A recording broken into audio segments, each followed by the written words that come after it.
안녕하십니까. 열혈 강의 자바 프로그래밍의 저자 김승현입니다. 자, 이번에는 파트 1 자바 기초 프로그래밍의 라운드 3 자바 문법 및 자료형에 대해서 살펴보도록 하겠습니다. 자, 첫 번째 목차를 살펴보면요. 어, 제일 처음 공부하셔야 될 내용이 자바의 주석 처리 방법에 대해서 먼저 알아보도록 하겠습니다. 자, 우선 주석이라는 개념부터 먼저 이해를 하고 계셔야 될 텐데요. 프로그램에서 프로그램에 영향을 미치지 않으면서 설명을 달 수 있는 그러한 글이 바로 주석 처리입니다. 자, 이것을 처리할 수 있는 방법 첫 번째로 알아보고요. 두 번째는 멤버라는 것이 무엇인지 멤버의 개념과 그리고 접근하는 방법 그리고 이러한 멤버들을 살펴볼 수 있는 API를 활용해서 내용부를 확인해 보도록 하겠습니다. 이미 앞 단원에서 API는 한번 설치를 해 보셨으니까 그 설치된 API들의 각각의 영역별로 데이터를 어떻게 살펴보고 공부를 해야 될지 그것에 대해서 알아보도록 할 거고요.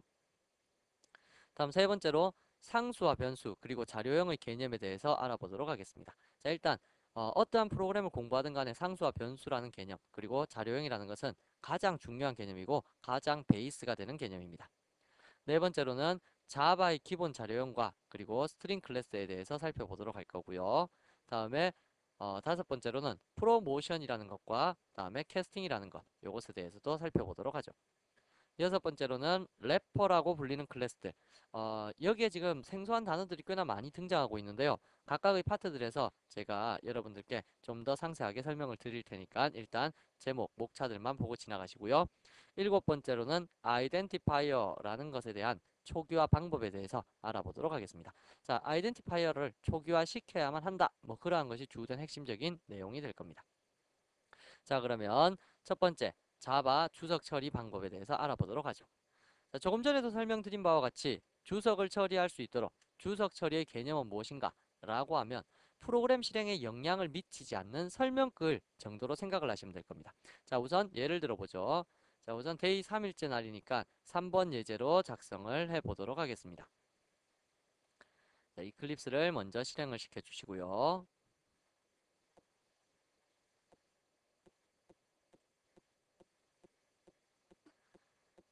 자, 실행이 다 되었으면 프로젝트부터 먼저 만들어 보도록 하겠습니다. 이미 만드는 방법에 대해서는 앞쪽에 설명드린 바 있었죠. 자바 프로젝트를 선택하시고요. 다음에 데이 003 프로젝트를 생성하겠습니다.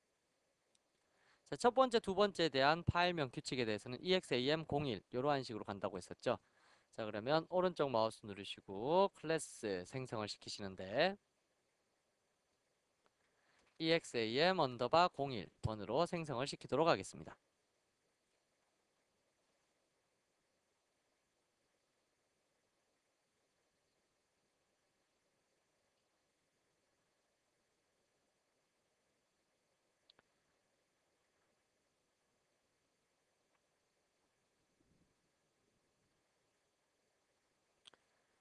자, 생성이 다 되었으면 내용부에서 아마 지금 현재로서 이 안에 표시되는 모든 내용들은 설명글이 아니라 프로그램을 움직이는 데 있어서 반드시 필요한 것들만 지금 다 적혀 있는데요. 자, 이러한 것들 중에서 예를 들어서 여러분들께서 이 exam 언더바 01이라는 것은 세 번째 날, 다시 말하면 한번 적어 볼게요. 세 번째 날 공부한 첫 번째 예제다. 이러한 식으로 설명글을 달고 싶다라면 이 글자 자체가 프로그램적으로 해석이 되어 버릴 거라는 얘기입니다. 그렇더라면 이것은 프로그램의 내용이 아니고 단지 이 문서를 설명하기 위한 글이다 라는 것을 알려줄 필요성이 있는데요. 그래서 각각의 문서들마다 이러한 설명을 달 수 있도록 어떠한 영역을 마련해 두고요. 특정 기호를 사용하게 되면 그러한 내용이 프로그램에 영향을 미치지 않도록 해줄 것이다 라고 하면서 만든 것이 바로 주석이라는 겁니다. 그래서 이쪽에 설명이 되어 있는 내용들 중에서 주석이라는 것의 기본 개념을 살펴보게 되면요. 프로그램 실행에 영향을 미치지 않는 설명글이다 라는 식으로 이렇게 설명이 되어 있죠. 그래서 이러한 부분이 바로 방금 전에 보셨던 그 프로그램에 있어서 프로그램 컴파일 되거나 실행할 때 영향을 미치지 않는 그러한 종류들을 지금부터 알아보겠다 라는 뜻입니다. 그래서 그 첫 번째로 세 가지가 있는데요. 주석의 종류는 시언어로부터 온 주석이 있습니다. 시언어로부터 온 주석은 슬러시 아스트리스크에서부터 아스트리스크 슬러시로 여러 줄 주석에 사용하는 내용입니다. 자, 그러면 한번 보도록 하죠. 자, 첫 번째 파일에 대해서 이거 첫 번째 날 예제다 라고 적었는데 이것을 여러 라인에 걸쳐서 적어야 된다고 가정을 해봅시다. 이렇게 적어야 되고 이것은 김승현이 작성했습니다. 와 같이 한 줄, 두 줄, 뭐 2006년에 만든 파일입니다. 뭐 이러한 식으로 작성을 한다라면 이 세 줄 전체를 프로그램하고는 관계가 없다라는 식으로 설명을 해야 되겠죠.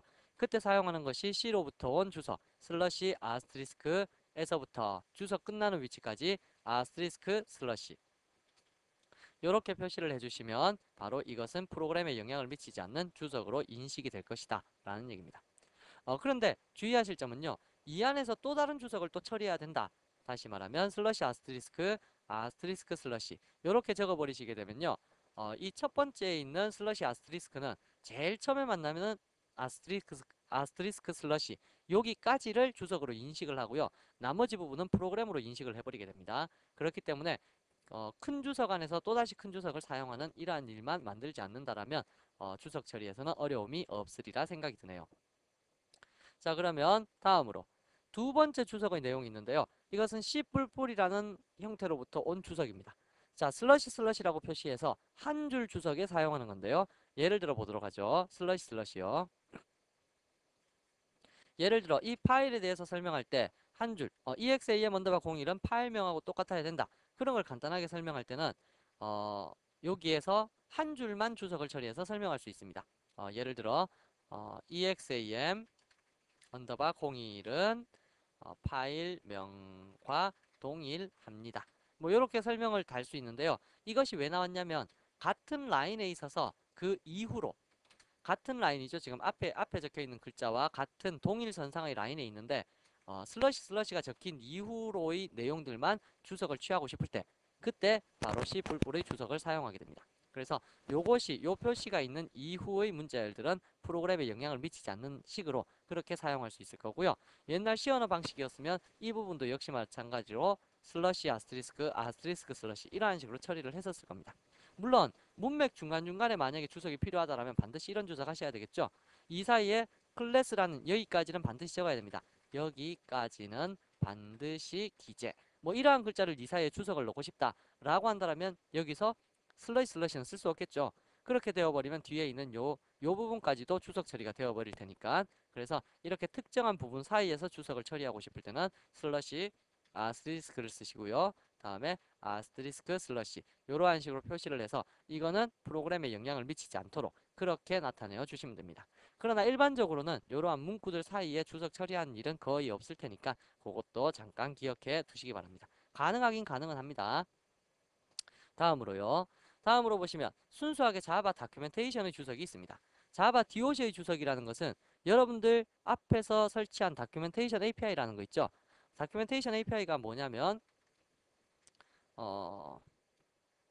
다큐멘테이션 API를 살펴보시게 되면 쪽 마이자바를 설치한 곳에 JDK의 DOC를 살펴보면 API 뭐 나중에 열어보시게 될 테지만 우린 이미 한번 열어봤었기 때문에 설명은 드리기가 쉽겠네요.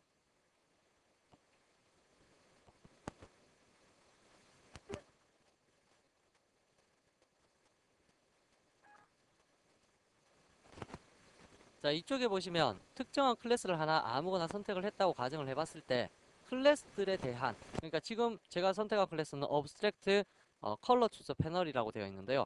이 클래스에 대한 설명이 여기에 쫙 적혀 있습니다. 그렇다면 이러한 설명을 만드는 이러한 설명글을 적을 수 있는 다시 말하면 복사해 볼까요? 자, 이만큼의 내용을 클래스에 대해 설명하겠다. 그리고 요 사이사이에 보면 설명글들이 많이 달려 있어요. 이러한 글들을 나타낼 때의 주석. 그것이 바로 뭐냐면 여기에 있는 다큐멘테이션 주석이고요. 그 다큐멘테이션 주석을 위해서는 바로 슬러시 아스트리스크 슬러시 이러한 식으로 표시를 해 주셔야 된다는 거 기억해 두시기 바랍니다. 자, 그래서 실제 예제에서 다루어 보자면 이 위에 이렇게 기재를 할 수가 있다는 얘기죠. 자, 그러면 조금 전에 제가 복사했던 그 내용들을 여기에 적게 되고 그리고 이것을 DOC에 대한 컴파일러를 이용해서 컴파일을 시키게 되면 여기에 적혔던 요 내용들이 바로 DOC 속에 있는 요 부분에 나타나게 된다라는 건데요. 이것도 역시 해당 파트, DOC를 만드는 파트가 있습니다. 그 부분에서 다시 한번 공부를 해보도록 할 테니까 일단은 여러분들께서 여러 줄을 추석 처리할 때는 슬러시 아스트리스크, 아스트리스크 슬러시고요. 다음에 한 줄만 추석을 처리하고자 할 때는 슬러시 슬러시와 같은 추석을 사용하시면 된다라는 거 기억해 두시고요. 그리고 다큐멘테이션에 대한 추석은 이러한 식으로 처리를 하시면 된다라는 정도만 기억을 해 두시기 바랍니다. 자, 그래서 추석 처리의 예를 한번 살펴봤습니다.